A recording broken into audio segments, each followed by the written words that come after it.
Hi hello नमस्कार मंडळी, राम राम. मी अश्विनी आणि तुम्ही बघताय आज काय विशेष. तर वाटाणे किंवा मटारचा सीझन संपत आला आहे आणि मग पुढच्या वर्षीसाठी म्हणजे एक वर्षभरासाठी मटार जर आपल्याला स्टोअर करायचे असतील तर ते या पद्धतीनं स्टोअर केला तर नक्कीच वर्षभर चांगले टिकून राहतील. तर इकडं मी 2 किलो मटार आणले होते आणि ते सोलून हे एवढे सारे दाणे निघालेत. तर यातलं आपल्याला काय करायचं आहे, तर खराब दाणे जे आपल्याला काही निवडता येतील तेवढे सगळे निवडून बाजूला काढायचे आणि फक्त चांगले मटारच आपल्याला घ्यायचे आहेत. नाहीतर थोडेसे खराब दाणे त्याच्यामध्ये राहून गेले तर परत बाकीचे मटार खराब होण्याची किंवा त्याला बुरशी पकडण्याची शक्यता असते. आता तुम्ही म्हणाल की यातलं काहीच न करता आम्ही असेच नॉर्मल मटार सोलून ठेवतो फ्रीजरला आणि ते टिकतात. हो, ते नक्कीच टिकतात. 3-4 महिने आरामात टिकतात. पण त्याच्यानंतर कधी-कधी थोडे-थोडे मटार एकत्र येऊन त्यांना जाळी पकडायला लागते, असं पण होतं.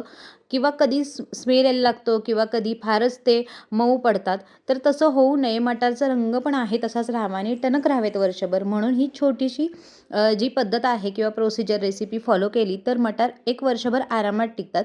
मी सुद्धा या पद्धतीनं स्टोअर करते. जास्त दिवसासाठी ठेवायचे असतील तर आणि 3-4 महिन्यासाठी असतील तर काहीच न करता तसेच निवडून ठेवले तरीसुद्धा टिकतात. ते मी सुद्धा करते. पण हे मला आता वर्षभरासाठी ठेवायचे आहेत म्हणून मी हे सगळं आता रेसिपी फॉलो करणार आहे, तर ती तुमच्यासोबत शेअर करते. इथं मटार घेतलेले, त्यानंतर या पातेल्यात पाणी गरम करायला ठेवलं आणि त्याच्यामध्ये टाकलेलं आहे 1.5 चमचाभर मीठ आणि थोडीशी आपल्याला टाकायची आहे साखर. तर मीठ आणि साखर कशासाठी? तर मीठ आणि साखर जे आहे ते प्रिझर्वेटिव्ह म्हणून इथं काम करतं आणि साखर जे आहे त्याच्यामुळे सुद्धा प्रिझर्व व्हायलाच मदत होते आणि चकाकीसुद्धा येते मटारला यासाठी. आणि इकडं आपल्याला लागणार आहे थंड पाणी, बर्फाचं पाणी घ्यायचं, एकदम थंड पाणी हवं आहे. मी एका भांड्यात पाणी घेतलं आणि त्याच्यात खूप सारे बर्फाचे क्यूब टाकलेत आणि हे जे आहे ते कापड आहे ज्याच्यामध्ये आपल्याला मटार जे आहेत ते पुसून घ्यायचेत आणि ही आहे झिपलॉक बॅग. तर ह्या ऑनलाईन उपलब्ध होतात किंवा ऑफलाईन स्टोअरमध्ये पण असतात. याच्यात आपण जर फ्रीजरमधल्या गोष्टी ठेवल्या तर त्या अगदी आहे तशा राहतात व्यवस्थित, म्हणून याच्याऐवजी तुम्ही चांगला असा कंटेनर असेल एअरटाईट तो पण वापरू शकता. तर इथं पाण्यामध्ये मी जे मटार आहे ते टाकून घेणार आहे आणि मटार जे आहेत ते ह्या पाण्यामध्ये किती वेळ ठेवायचे, तर अगदी आपल्याला 2 ते 3 मिनटंच ठेवायचे, जास्त उकळायचं नाही आहे, हलकंसंच त्यांना उकळायचं आहे. तर मी इथं मटार जे आहे त्या पाण्यामध्ये टाकणार आहे आणि लगेचच त्यांना काढणार आहे.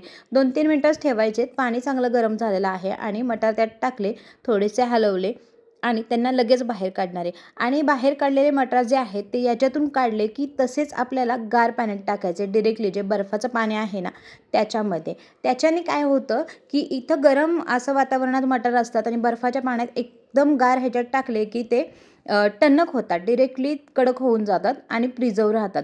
म्हणून आपल्याला ही प्रोसिजर फॉलो करायची. याच्याने मटार खरोखर वर्षभर चांगले टिकतात आणि बाजारातून तुम्हाला परत ग्रीन पीस वगैरे विकत आणायची गरज नाही आहे. तर इथून मी आता यांना काढले आणि या बर्फाच्या पाण्यात डायरेक्ट टाकणार आहे.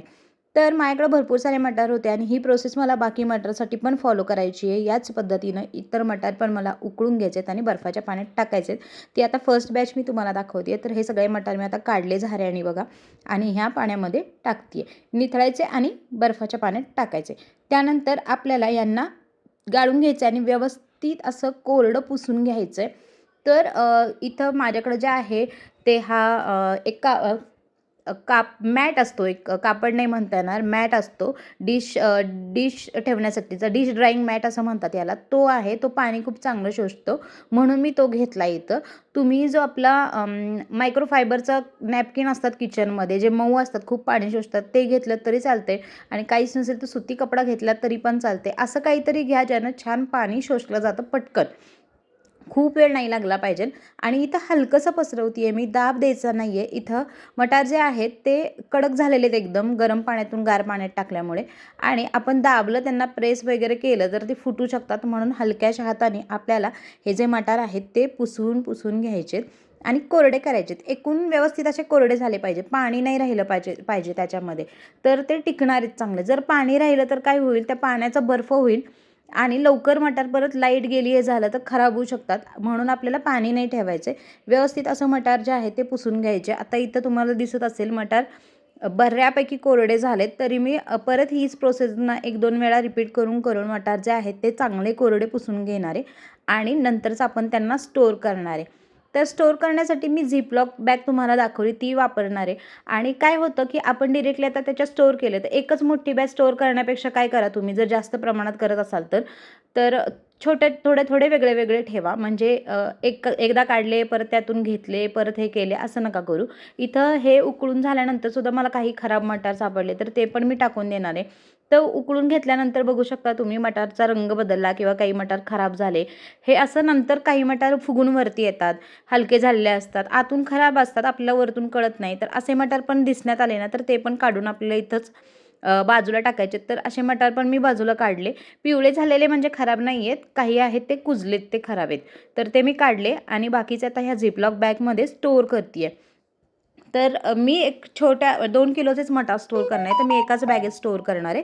तुम्ही जास्त करत असाल तर जास्त बॅग यूज करू शकता आणि ह्याच्यात अगदी छान राहतं, व्यवस्थित असं मस्त. तर कुठली पण वस्तू स्टोअर करायला झिपलॉक बॅग तुम्ही वापरू शकता आणि आपल्याला हे आता नॉर्मल टेम्परेचरला आलं की त्यानंतर फ्रीजरमध्ये ठेवायचं. तर हे मी आता याच्यात ठेवून दिले होते, थोडा वेळ नॉर्मल होऊ दिले, त्यानंतर पॅक केली बॅग आणि ह्या फ्रीजरला ठेवते आहे. तर फ्रीजरमध्ये ठेवायचं आहे, फ्रीजमध्ये खालच्या कप्प्यात नाही. तर नक्की ह्या पद्धतीनं मटार नेक्स्ट इयरसाठी स्टोअर करा. लागतील तेवढे काढून घ्यायचे आणि परत झिपलॉक बॅग आहे तशी फ्रीजरला ठेवायची. ही प्रोसेस कशी वाटली नक्की सांगा. चॅनलला सबस्क्राईब करा. धन्यवाद.